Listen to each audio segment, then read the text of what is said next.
Parfait, bonjour à tous et toutes. Merci beaucoup de votre présence aujourd'hui sur un sujet qui m'est cher et qui est cher à notre service de prévention et de santé au travail.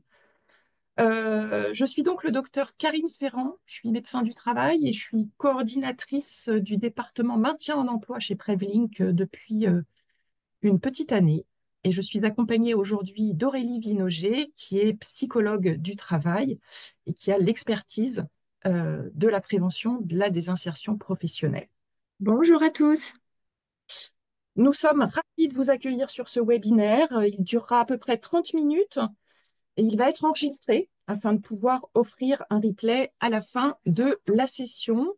Vous pouvez poser vos questions dans le chat. Nous y répondrons à la fin si on a le temps, mais si nous n'avons pas le temps, pas de souci. Nous vous recontacterons par mail ou bien par téléphone. Donc, n'hésitez pas à poser vos questions. Voilà, donc, je vais sans plus attendre laisser la parole à Madame.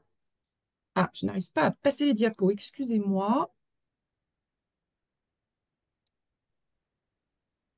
Hop, excusez-moi, un petit souci technique. Ça y est, ça marche. Excusez-moi, Madame la Ministre. Donc, nous avons le grand honneur aujourd'hui d'avoir parmi nous Madame Charlotte Parmentier-Lecoq, donc ministre déléguée auprès du ministre des Solidarités, de l'Autonomie et de l'égalité entre les femmes et les hommes, chargée des personnes en situation de handicap. Et elle a accepté aujourd'hui de faire l'introduction de notre webinaire et je l'en remercie chaleureusement. Je vous laisse la parole. Merci beaucoup. Bonjour à toutes et à tous. D'abord, c'est moi qui vous remercie très chaleureusement, qui remercie Prevlink de m'inviter et de m'associer à ce temps. Peut-être pour me présenter juste en quelques mots, donc effectivement, je suis la ministre déléguée aux personnes en situation de handicap. Et auparavant, j'étais députée à la Commission des affaires sociales de l'Assemblée nationale. Et j'ai porté une loi pour renforcer la prévention en santé au travail. Et donc, je suis d'autant plus heureuse de venir échanger aujourd'hui avec vous parce que dans toute la mission qui est la mienne aujourd'hui autour de favoriser l'emploi des personnes en situation de handicap, eh bien, il y a un enjeu extrêmement important qui est celui du maintien dans l'emploi de l'ensemble des salariés et de la prévention de la désinsertion professionnelle pour qu'on puisse aussi s'assurer que les personnes, le personnel et les salariés qui sont au sein de l'entreprise puissent avoir toutes les ressources disponibles pour éviter de devoir quitter leur emploi en les accompagnant au mieux dans leur travail et en relation aussi avec leur santé qui peut évoluer tout au long de la vie, tout au long de leur vie professionnelle. Donc, je suis très heureuse d'être avec vous aujourd'hui. On est dans un temps aussi particulier qui est celui de la Semaine européenne pour l'emploi des personnes en situation de handicap. Et on en a beaucoup échangé tout au long de la semaine et encore à l'instant avec Monsieur le Président de Prevlink que je salue et vraiment que je félicite pour son engagement pour l'emploi des personnes en situation de handicap et leur maintien dans l'emploi. Parce que les personnes qui ont un handicap, elles ont à cœur de pouvoir démontrer toute leur aptitude, leur capacité, leur volonté à travailler.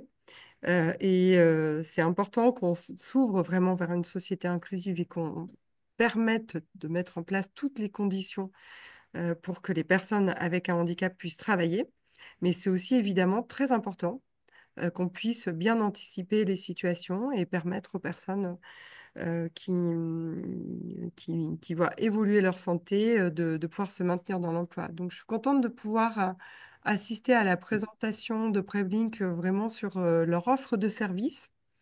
C'est une démarche, je crois, qui est très importante parce que ce qu'on a pu constater, c'est que très souvent, les entreprises comme les salariés ne connaissent pas toutes les ressources qui sont à leur disposition pour éviter d'attendre une situation très compliquée et pouvoir agir et se faire accompagner au plus vite. Donc, je suis tout ouïe pour découvrir de façon plus concrète ce qui va être proposé et puis pour pouvoir peut-être encore échanger avec vous d'ici à la fin Avec plaisir. de ce webinaire. En tout cas, merci Avec- encore de votre invitation. Eh bien, c'est nous qui vous remercions. Et je vais effectivement vous présenter avec beaucoup de fierté le travail que nous accomplissons tous les jours.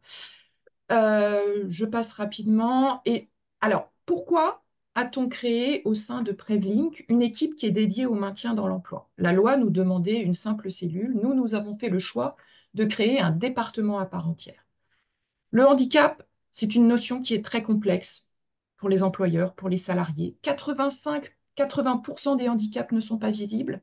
Donc, bien souvent, c'est une méconnaissance de cette problématique.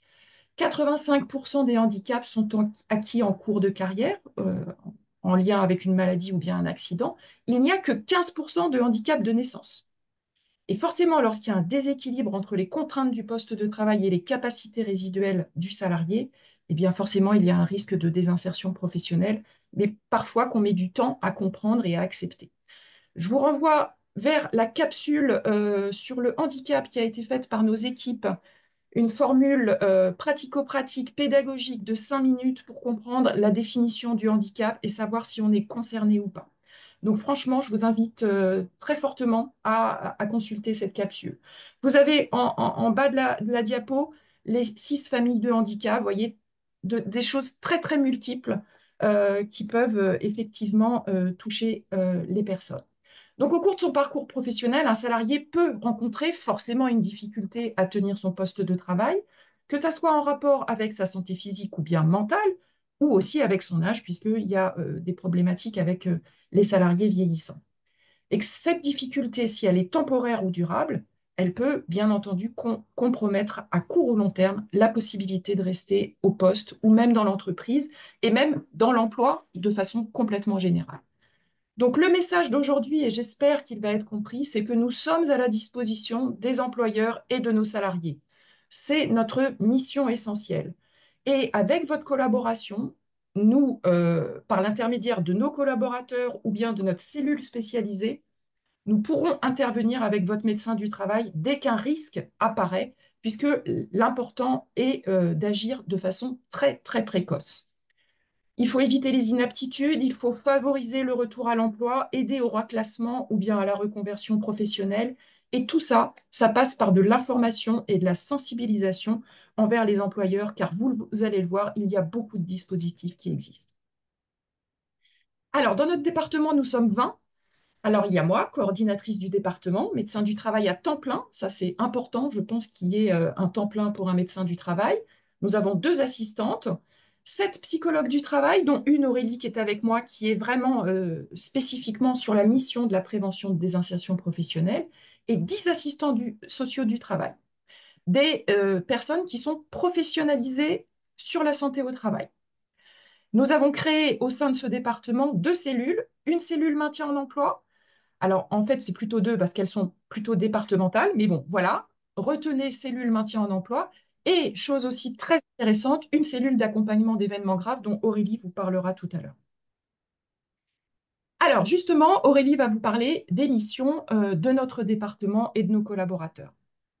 Voilà, donc pour mener à bien nos missions au sein du département de maintien en emploi, nous utilisons soit l'accompagnement individuel, soit des actions collectives en milieu de travail. Donc concernant les entretiens individuels, que ce soit pour mes collègues assistants sociaux ou pour mes collègues psychologues du travail, nous œuvrons sur prescription du médecin du travail.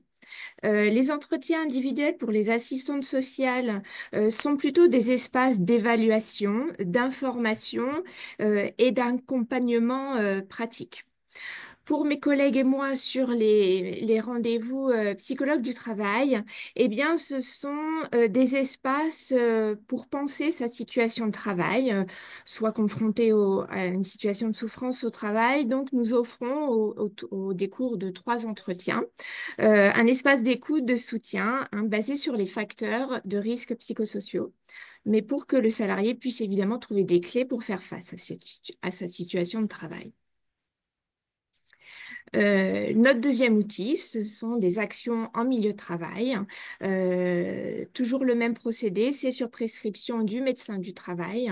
Les assistants sociaux, eux, vont déployer des actions pour sensibiliser, informer les employeurs, les adhérents et les salariés autour des sujets tels que la RQTH, le bien-être ou la déconnexion, la problématique des aidants et le handicap, évidemment. Concernant les actions en milieu de travail pour les psychologues du travail, elles sont précédées d'une analyse de la demande auprès de l'adhérent avant toute action et toute intervention. Nos actions se situent autour de l'accompagnement de la réalisation du document unique et de l'intégration des RPS au DU. Nous faisons aussi des conseils en matière sur la problématique des risques psychosociaux qui peuvent aller de la sensibilisation à une analyse beaucoup plus approfondie, collective, sur les RPS. Et bien sûr, avec voilà, cette nouvelle cellule sur l'accompagnement des événements graves. Alors, nous revenons maintenant sur la cellule PDP qui fait partie de notre département. Donc, nous avons répondu à la loi du 2 août 2021. Chez nous, elle s'appelle une cellule maintien en emploi. On a un petit peu personnalisé. Alors, qui peut solliciter cette cellule et comment? Alors, les premiers à nous solliciter, c'est bien sûr les médecins du travail de notre association, dès qu'ils ont une situation complexe, ou bien quand un salarié a besoin d'être accompagné de façon beaucoup plus rapprochée. Mais aussi vous, employeurs et salariés, vous pouvez nous solliciter et je vous encourage vivement à le faire. Chez nous, la cellule maintien en emploi est composée de médecins du travail experts en prévention de la désinsertion professionnelle, d'assistantes administratives.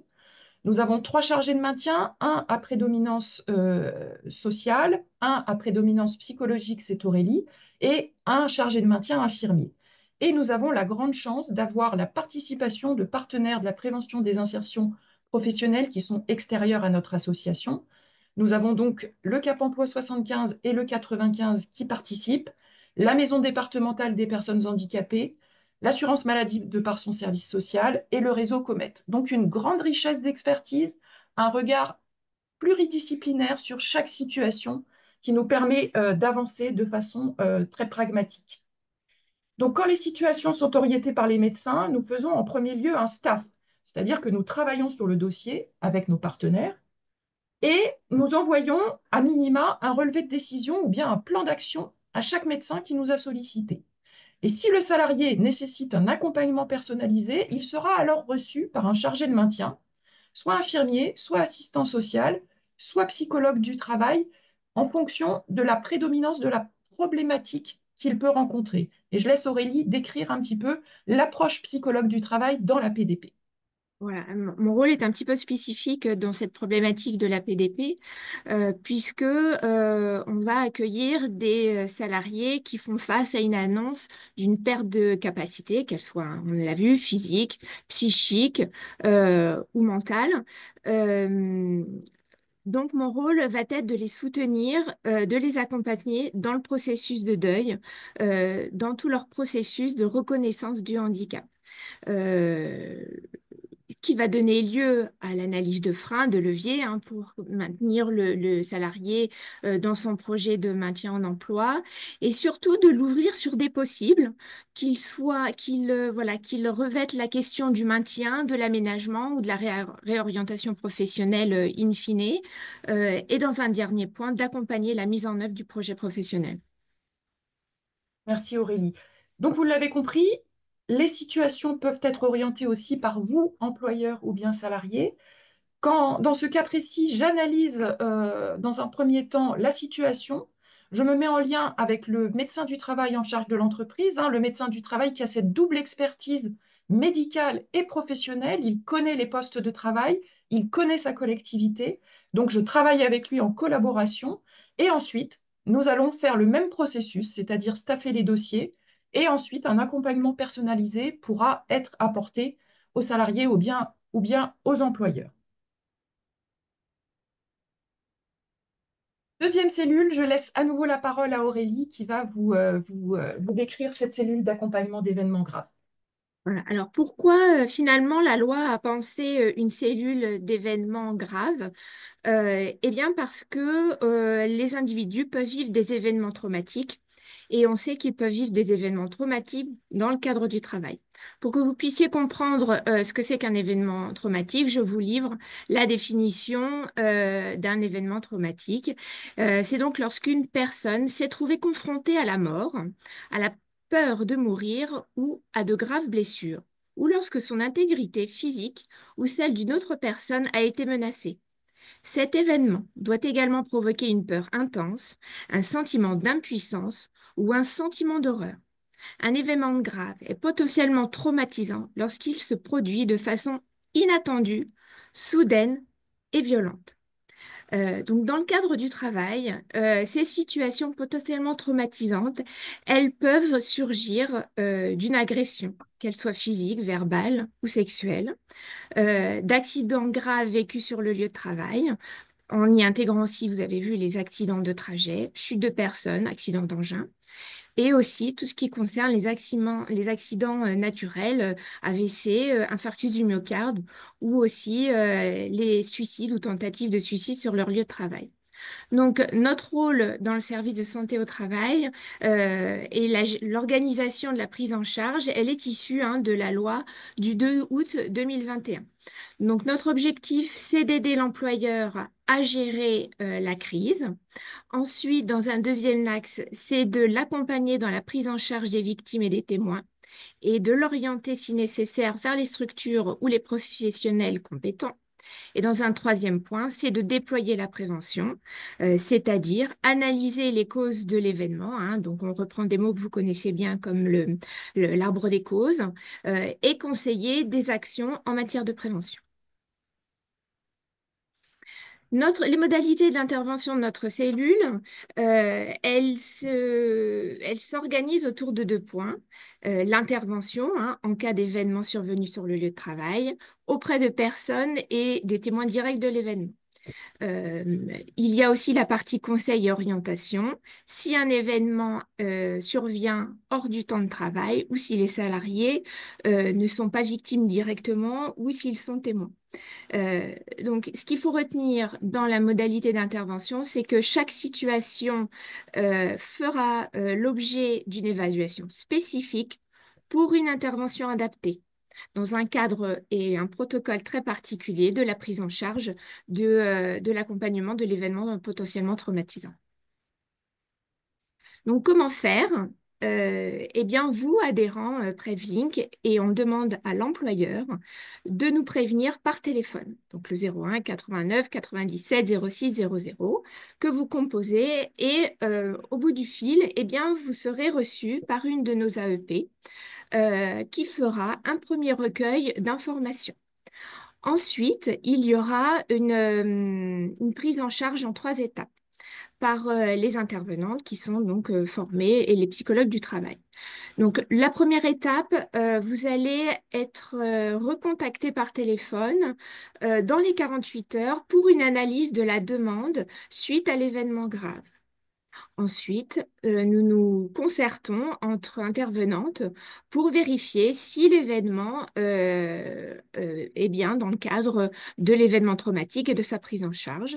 Et dans un troisième temps, nous interviendrons en binôme dans un débriefing collectif ou individuel selon les situations et ou une orientation. Nous procéderons à une orientation si la situation s'avère nécessaire. Merci Aurélie. Autre de nos missions, des webinaires sur 2025 pour informer et sensibiliser toujours et encore.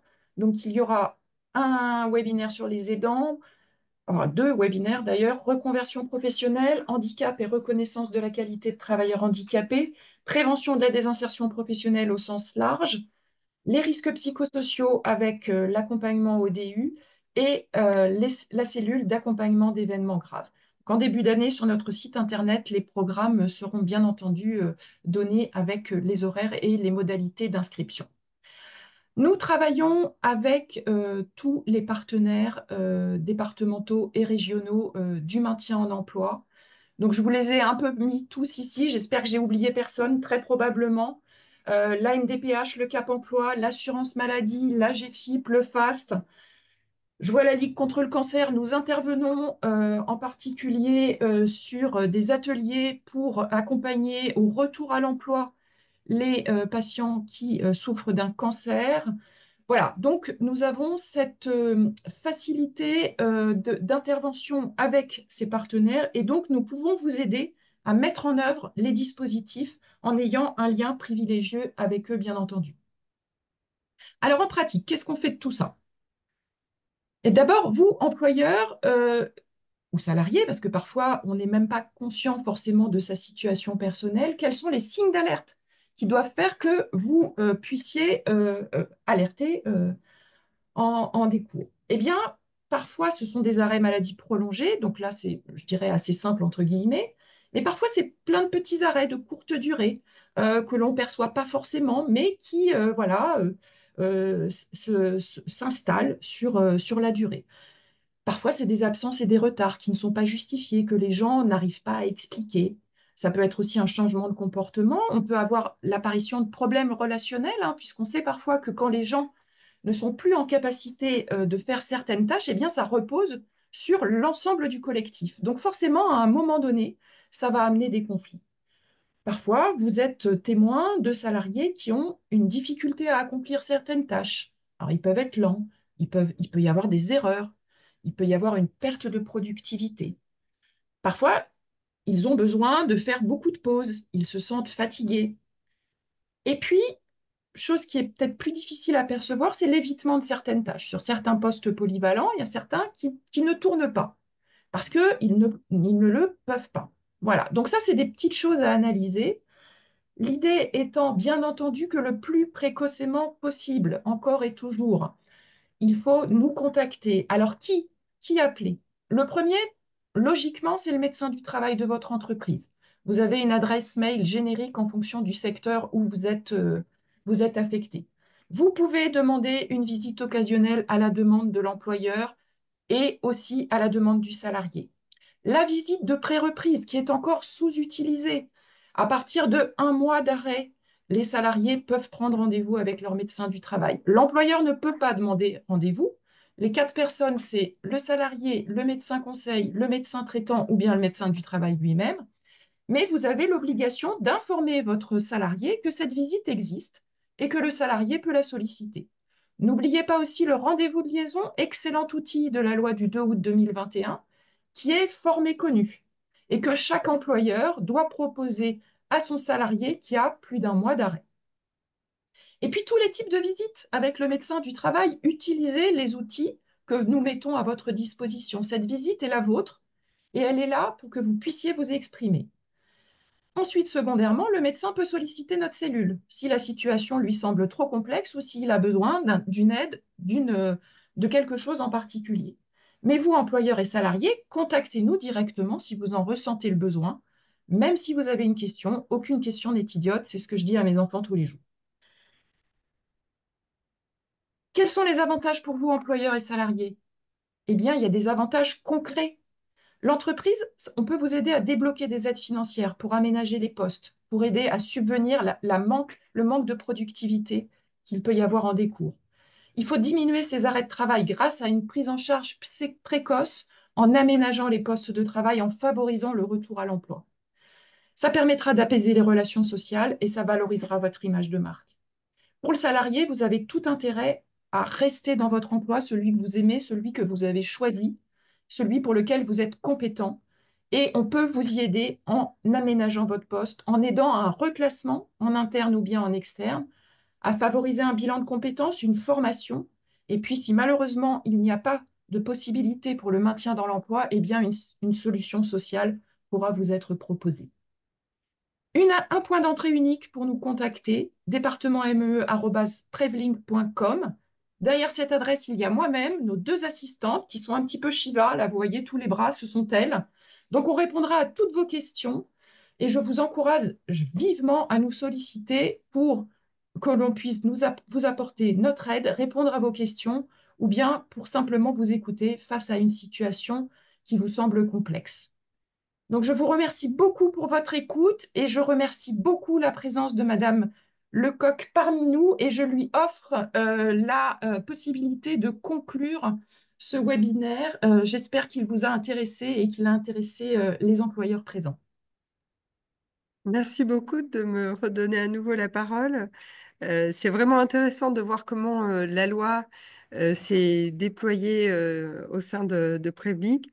Et c'est bien que vous ayez cité deux outils, enfin un outil en particulier, le rendez-vous de liaison. C'est vrai qu'il est encore peu connu, mais Mm. c'était vraiment l'idée de permettre que lorsqu'un salarié est en arrêt maladie de longue durée, l'employeur et le salarié puissent avoir un échange avec le médecin du travail pour anticiper le retour au travail du salarié. Évidemment, sur sa volonté et s'il le souhaite, mais l'employeur doit l'informer de cette possibilité.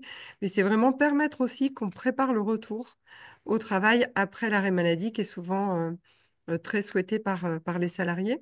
Et puis, c'est marqué déconnecté, je sais pas si On vous entend, il n'y a pas de souci. Oui. Le micro est coupé. Là, on vous entend plus par contre. Voilà. Il y a un autre Ça y est. outil aussi de la loi, qui est la visite de mi-carrière, Mm.